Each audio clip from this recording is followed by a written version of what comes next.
invite you to stand with me as we recite the Pledge of Allegiance. I pledge allegiance to the flag of the United States of America and to the republic for which it stands, one nation, under God, indivisible, with liberty and justice for all.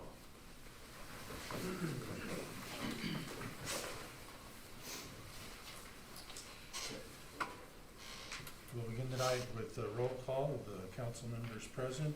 I understand that E.J. Bell is absent for the time being and may not be able to attend. So we'll begin with the roll call of Trevor Dursky, Samantha Peterson, Jim Kane, Present. David Fisher, Present.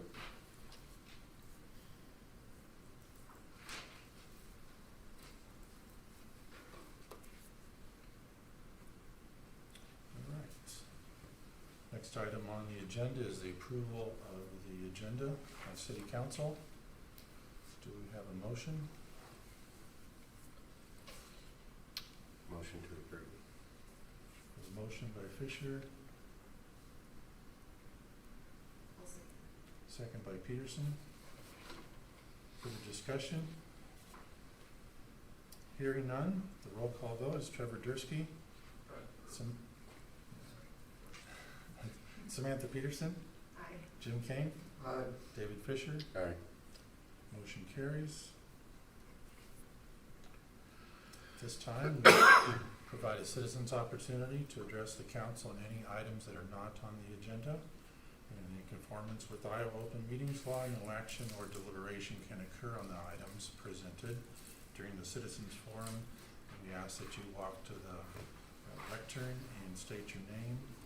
And speakers are encouraged to limit their comments to no more than 3 minutes. Do we have anyone that wishes to address the council?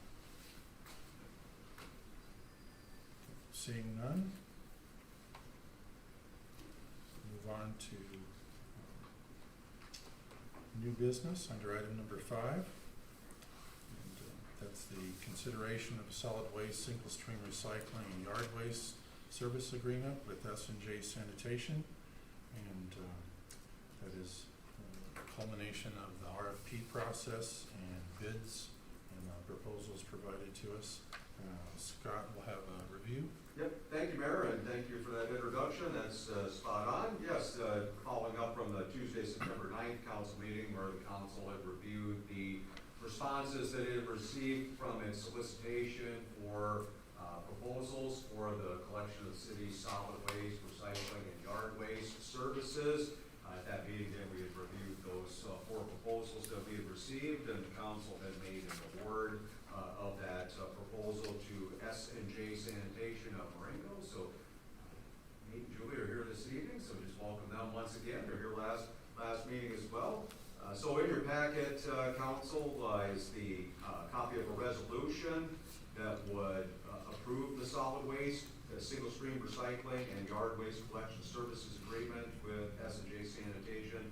Authorize Mayor and myself to sign that contract. Essentially, the agreement identifies some specifics like the duration of the contract, payment terms, and other conditions related to the pickup of the solid waste, recycling, and yard waste materials. So just again, kind of walking through some of the basics of that. This is a contract that would be effective January 1st, 2026. So our current contract with Waste Management runs through the end of this calendar year. So we have this transition period from this point forward between S&J and the city and Waste Management. Again, coordinating some of the logistics related to taking cans out, bring cans in, and appropriately sizing all of those cans to fit the customer's wishes. So again, contract would start January 1, 2026. 5-year contract would be eligible for an additional renewal term beyond that first period of 5 years. The RFP is specified not less than the 65-gallon cart for waste collection for solid waste, a 95-gallon cart for recycling, and then the yard waste is again provided either by the homeowner in the brown bags or just containers that they have on their own, and that's picked up weekly during the months of April through November.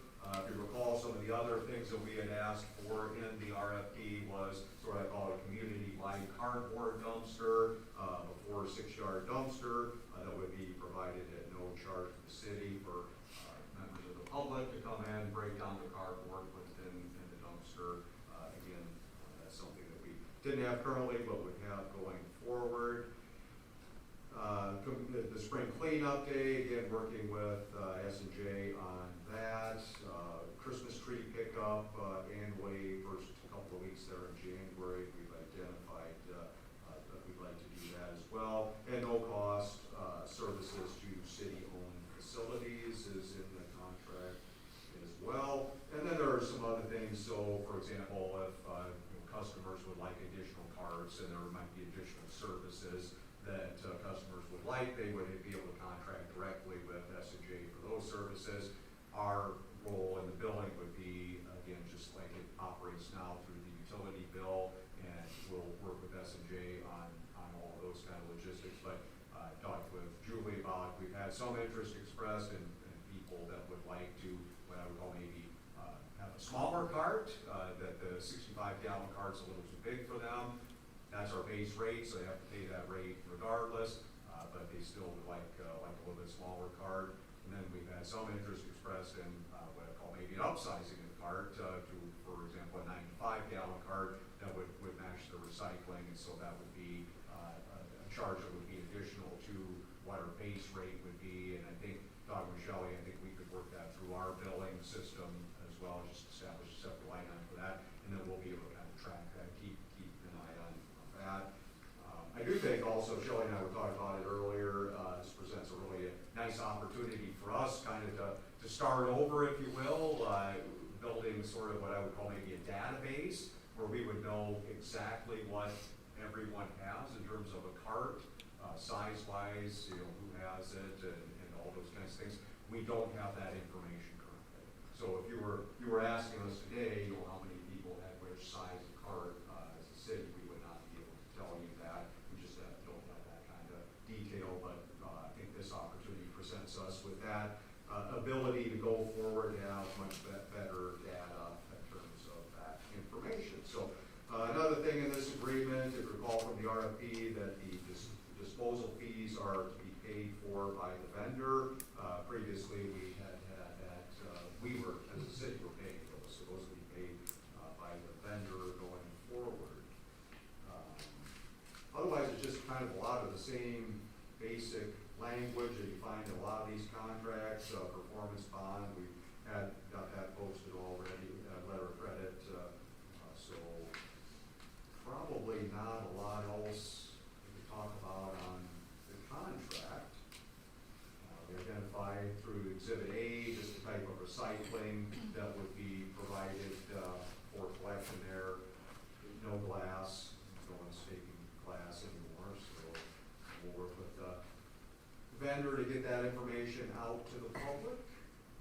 But that's about it. So if anybody has any questions about the contract.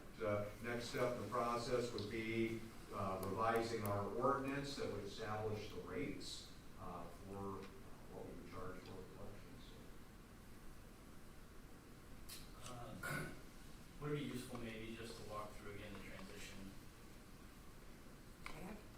Specifically how that'll go, especially around like the holiday? Yeah, we usually work out a timeline. That's what we've done in the past, where I lay out, we're gonna do this in this date, and we probably will work with the city manager and city clerk they'll communicate with waste management and then let us know so that we can include that in the communication to your residents. So I have Fittins and several other communities. We're doing start in a few days actually. And one thing that we have changed, we used to put the communication in the calendar about what can go in and what days we're going to be there and what days recycling day. We used to actually have the company that delivers the carts put that on the cart and kind of fold it in there, and we put them all in bags first, like newspaper bags, but still in December we don't feel like that's going to be a good delivery method. This last week we mailed Victor residents about their recycling, so that's what I'm planning to do for you guys is we'll work with you guys will see it, you guys will post it everywhere you can, timing is gonna be tricky with the holidays and the weather possibly. So we, because of the quantity and especially the time of year, most often we bring in a professional delivery crew to deliver the carts, and that's what we'll do. So both carts have to be delivered at the same time. Waste management, I think, wants to pull their carts out the 24th. So, yeah, I think probably Scott and I are gonna have, he's gonna have to talk to waste management. We're gonna have to work out some of these details, because they'll work better with him than us. But so as we work out some of these details after, if it's all, we're gonna go, I can work on a little bit of the timeline, and then Scott and Shelley can fill in anything I didn't think of. I think we just need to have, you just be mindful of a lot of people hosting, a lot of garbage created on the 24th, 25th, possibly the 26th. That's true. And then if folks don't have carts, So we're looking at, from what I've heard from our vendor, is gonna be the 19th, 22nd, and the 23rd are gonna be our delivery days, because they wanna get them home for Christmas. That's part of I would think, I personally would prefer to have more cans you're getting. for a short period than not have any cans over Christmas. And that's gonna be the confusing part, is the 24th, waste management is still gonna pick and recycle. And then right after they pick it up, they're gonna take the car. But ours, Because they don't want trash in there, once they've No. done the last collection. no, but they're gonna take it right away, so nobody puts anything in. So ours will already be there, so it sounds like that, so that won't be a problem. Now garbage, some people may use both of ours and put out both of ours, and we aren't coming until January. So that might be we'll just need to communicate as much as we can everywhere we can, and then we'll still mess up. It's not the highest. Someone's gonna use it anyway. Ever since the derecho, we've had a number of people that have been putting out double cans. And we got extra cans. What about glass? So glass isn't recycled, is that garbage? It goes in garbage. It can go in the garbage. And glass has always been a problem because of the breakage, and I know we've had some issues with that in the past on how to handle it. And I didn't know what you're capable of putting it in with the garbage, and we'll be okay with it. Okay. We take our recycling to the Republic Recycling Center in Cedar Rapids, and they don't take glass. Not Right. many take glass, and it's kind of sad. Glass is hard to get rid of. Because, Everything's hard to get rid of. well, yeah, especially window glass or something, if you have breakage or something. The jars are okay, they're usually solid and they don't crack, but you get all that sharp stuff, and people handling that becomes a safety issue. Oh, yeah, totally, for our guys especially. Well, it sounds like you'll have a communication coming out. Now that communication, will it take place before your cans are present? We'll or want to during mail, the so time? that's in their hands before our cans get there. Okay. So we'll want to include all the instructions, everything you want to tell them, with waste management pickup dates, and everything we want to tell them. So we'll want that in their hands before our first carts show up. And Dave suggested we put it on the Atkins Facebook pages, the neighborhood pages. I'm having trouble with that. I'm making trouble. But if any of you know the administrator, I think he works at General Mills, I put down his name. I don't know him personally, but we can get out there, we can touch base with him. Like, if it's on the town site, somebody will post it, I'm pretty sure. There you go. Yeah, it'll Because transfer. David suggested that when we delay because of weather or whatever reasons, that we're gonna be 2 hours late or something, that I put it on that neighborhood, but it took them like 2 weeks to admin. So I'm not sure I could put it on Monday and they may not post it for a week or two, so it might be more confusing. So I think just doing it on the city and on ours is probably, and I'll post on the city if you want, because we're probably gonna be up earlier than, but, So, Just the ability to option down or option up for Correct. solid waste can size, I know is something, that would be appreciated, and it sounds like there's no issue. we can do that, and what I suggested is the first time it's free. You call and tell us you want a bigger one, you call us, tell you want a smaller one. We're gonna keep some here, and that's the one thing, if they aren't contacting us directly, we won't know this. So that, we'll have to work out how we're gonna handle that. Everywhere else else, if somebody gets another service, we do the bill, which we can do. And you guys may wanna do that, where we just take a credit card and charge them, I think it's gonna be $4 a month for the bigger card. Cause it's, Nate and I were calculating on the way here, it's between 12 and 15 megs a month is what they could put in there. So I think that seems really reasonable, is it's 33% more garbage. Second can in Benton is $8. Second can for recycling and garbage can, I think is 12. So that will probably fall right in there. That's what we used in other communities. So we can work it out. I think it'll be hard for you. It's going to be double work if you're trying to keep track of what card they have, and then you have to call and have us deliver it, or you have to go deliver it and then tell us. It's up to you. Because then, especially the timing is going to be difficult. I think we would like to have it happen that following week after delivery, that everybody's set and ready to go for the first pickup on the 7th. And I think we can make that happen, but they might have to live with. One of the problems is it's December. Oh, it's not, yeah, it's not going to be This fun. is Iowa, you know, we're Yeah. gonna run into weather issues there. Oh, yeah, we could. Maybe not, you never know. But yeah, we could. So everybody, the day we take them out, and we'll put this in the future, everybody's gonna get a 65 and a 95. And then they're gonna be able to contact whoever it is, us or you, however we do it, and tell us what they want, and we'll say, we're delivering on X date, and we'll have at least one more that follows soon after.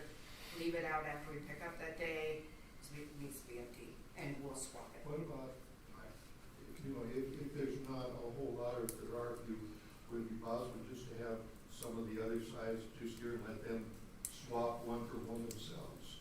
Might be easier logistically for you and stuff, I didn't know. The 35s, they pay the same.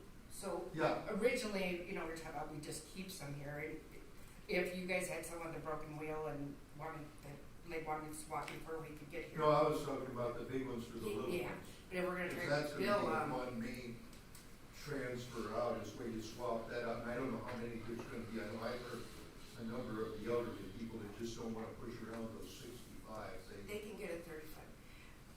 We can work that out at the initial, if we could have some here and Shelley could keep track of the swaps and give it to us, and we need their credit card and their billing and all that stuff. Well, it sounds like there's some logistics here to But work out. And we'll we've just- done this multiple times. It's more, the time of year is not the best for your residents, or us, or the people that have to listen to the residents.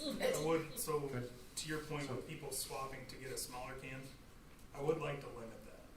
Sure. Because there's one sweet old lady in Benton, she has went from a There 95 to a may 35 not to a be that 95 many. to a 35. Yeah, We said I one just don't know, I know there's an awful lot Well, of they- them now, but, when the price is the same, you know, most of these, they got them when the price was lower, and they just didn't bother to upgrade, but I have heard of 2 or 3 people that only fill a 35 every 2 or 3 weeks, and, Yep, and there are people that want, and they're handier for them. yeah.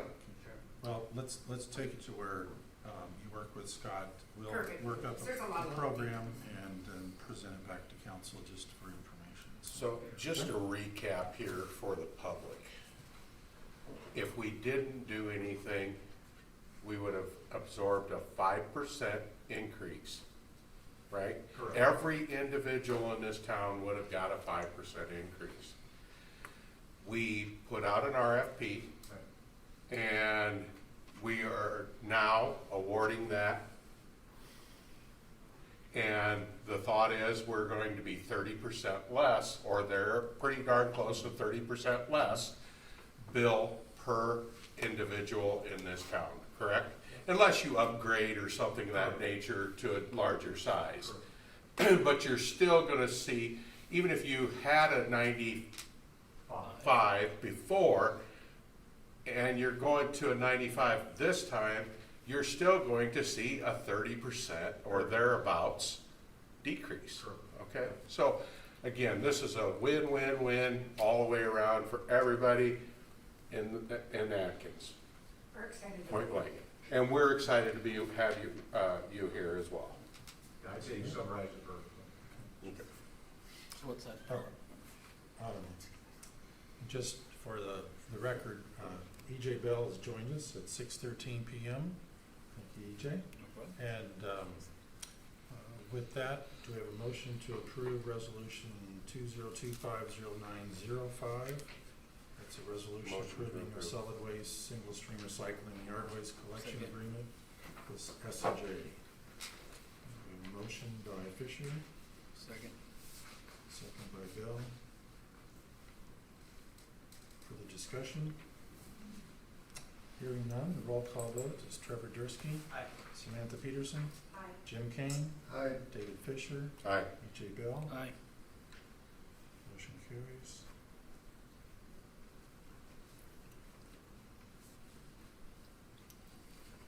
Alright, moving on to item number 5B, that's fire station and building improvement project.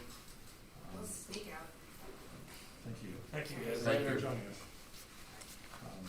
We have a project update and review of the pay application number 8, and later on a presentation by Outlook Architects. Scott? Yep, thank you, Mayor. I'll just kick this one off, and Al can join me on the change order as well. You got a copy of pay application number 8 in your packet there, Council. Work associated with this pay estimate includes just general construction administration, again, site work, ongoing site work, of course, soil, water protection measures, mass excavation going on. Concrete work still continues. Obviously, you saw for this pay estimate, which covers the period of August, the month of August, a lot of structural steel going on, cold form, metal framing around the openings, doors and windows brought in, insulation work, generator and electrical gear procurement. So most of what that is included in this pay estimate. Just looking ahead to next week, as you can see, the masonry work is ongoing there, so that's pretty significant progress being made there. Exterior wall panels, obviously see now we're going on, soffits, working on the apparatus bay with interior rough ends. We're still kind of working with Mid-America a little bit on the gas line and where that's gonna come into the building at. We've got kind of a little difference of opinion on that, so that's on the docket to come. Working on interior bollards and filling those and for the curb wall.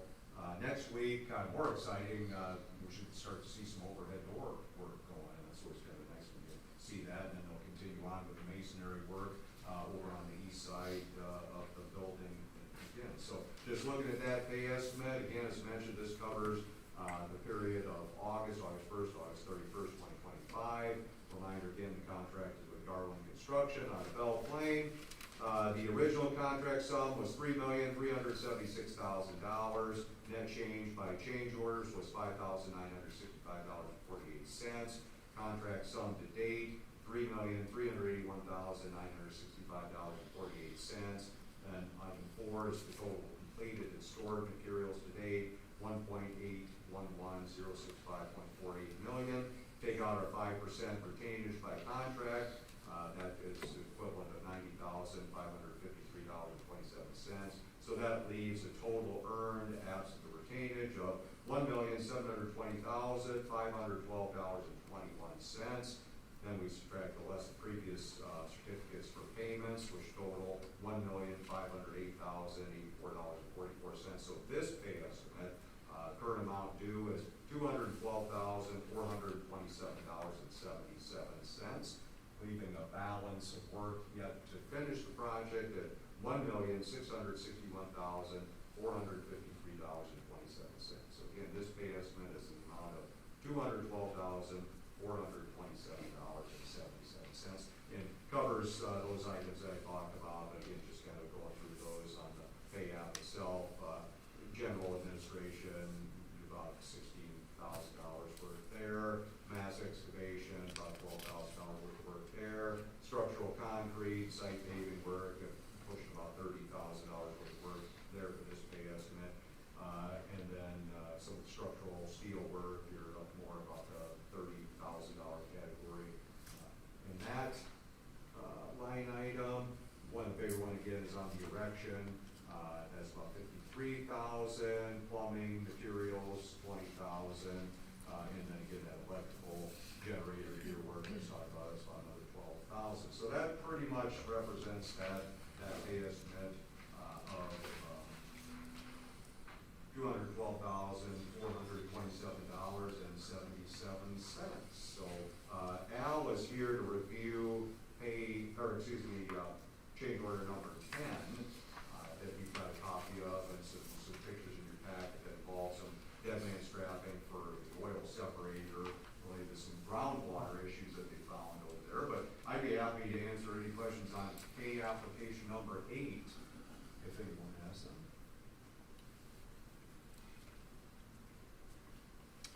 Okay, hearing none, I think we should proceed with a motion on this item, and then we'll proceed with the change order. So would there be a motion to approve pay application number 8 in the amount of $212,427.77? Motion by Dursky. Second? Second by Kane. Any further discussion? Hearing none, roll call vote is Trevor Dursky. Aye. Samantha Peterson. Aye. Jim Kane. Aye. David Fisher. Aye. BJ Bell. Aye. Motion carries. Okay, now we proceed on with the review of the change order number 10. Scott, would you like to start that one off, or Al? Yep, Al's gonna take that one. Okay. Thank you, Al. This will be Al Buck, architect on the project of the fire station. Solon Lang Architects, 1101 Old Marion Road in Cedar Rapids. So change order request 10 is Scott alluded to, is for the dead man strapping at the sand oil separator. So the sand oil separator is a code required component of the construction of the building. So basically, when you have any kind of commercial vehicle or fire trucks, they come in sandy, they might have some oil. So that sand oil separator pulls those materials out of the wastewater stream before it heads into the city sewer system. So that's a required component. And what that is a large tank that sits underground, and this one's located on one of the return drives, and it will sit underneath the concrete apparatus return drive. And as is typical when you get into larger tanks, they will literally float themselves up out of the ground. That's true with any kind of underground, like gasoline tank or other large underground storage tank. This one is sort of in that in-between size where it's not necessarily required unless site conditions kind of dictate it. And so the way the contract was written, it was written for dead men to be added if the site required it. And once the contractors got in there, dug the hole, it was obviously pretty wet down there. They had to use the sump pump, and it was a real mucky mess.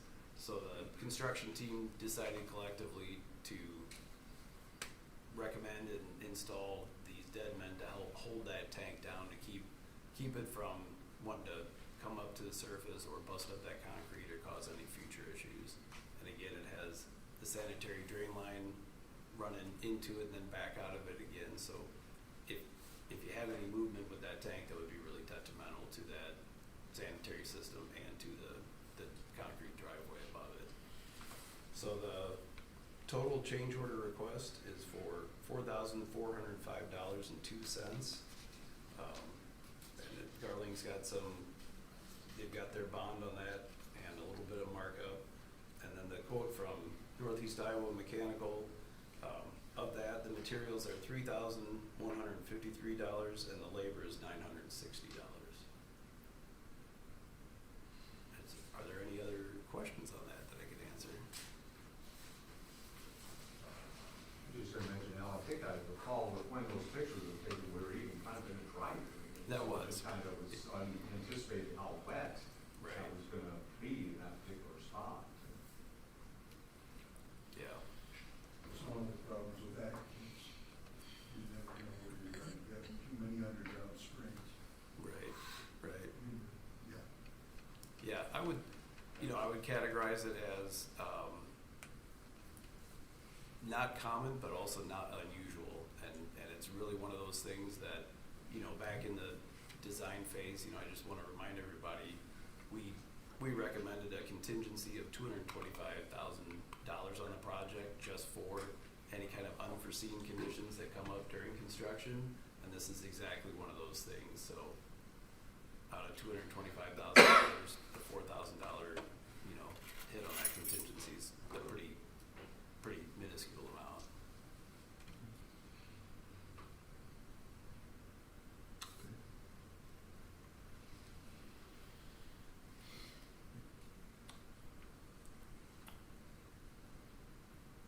Do we have any further discussion?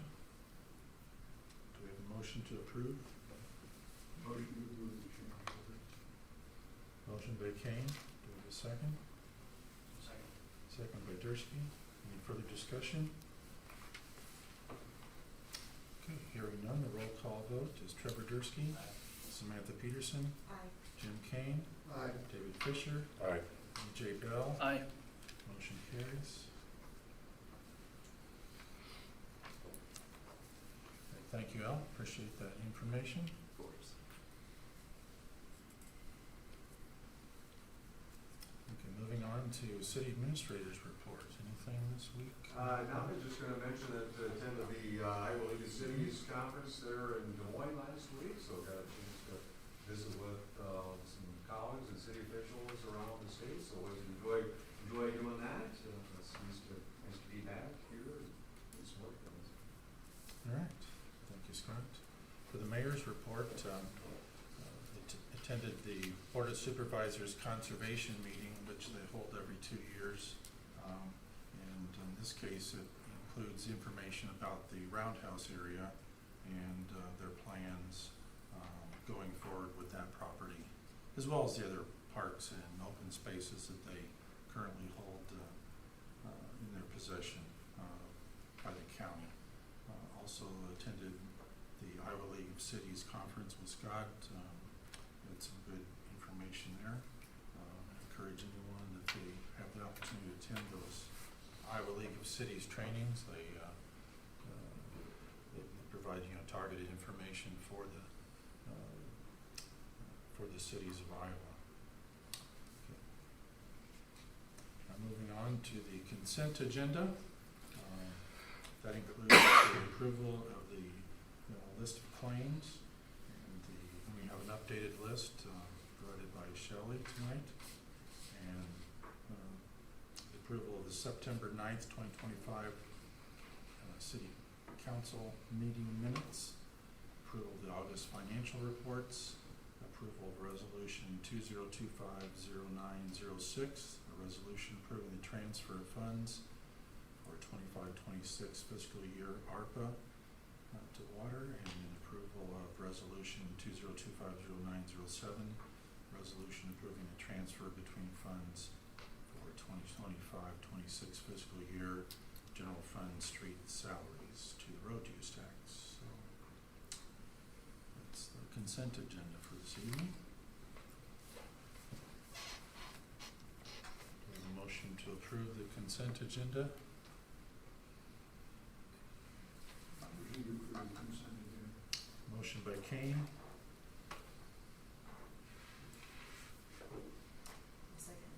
second by Peterson.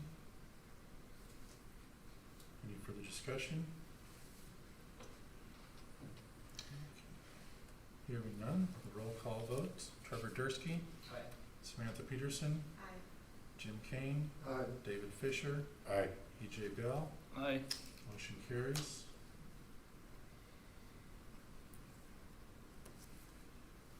Moving on to other business for this evening.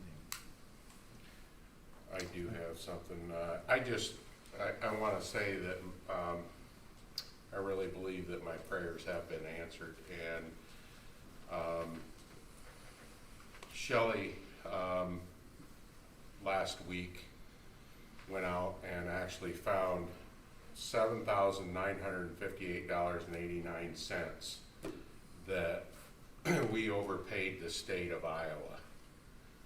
And I really, really want you to know how much we do appreciate you and the efforts that you are doing out there, because you're saving this city tons of money, and we really, truly appreciate it. So again, my prayers have been answered. I don't know about everybody else's, but I really, truly appreciate you and what you're doing. Same goes for you, Scott. Thank you. And I agree with every word you said. And then I had something, I had talked to Scott about it as well already, and I've said it multiple times, we need to get on agenda or just start looking to get cameras after was vandalized again. If we would've had cameras there, it's a deterrent, it probably wouldn't have happened, or we would've got them on camera. And then here, for the safety of the employees, I've been saying it for 6 years now, since back when my wife was, back in the day when she got, and then all the incidents that have happened, and then I know the noise is ridiculous with some kind of shield, and then some kind of back door to get out of there. I know it was talked about multiple times years ago, but it needs to be on the agenda, it needs to happen like now. Thank you for bringing that up. It keeps getting kicked down the road, and it's absolutely horrendous. Yeah, actually, Al and I have been just working on that. So, Yeah. Thank you for bringing that up. yep, it just needs to get done, I agree. so, yeah. Great point. Okay. All right. With that, we have completed our business for this evening, and we'd ask for a motion to adjourn. Motion to adjourn. Motion by Kane. Second? Second. Second by Fisher. Roll call vote, Trevor Dursky. Aye. Samantha Peterson. Jim Kane. Aye. David Fisher. Aye. BJ Bell. Aye. Motion carries. Thank you, everyone. Have a good evening.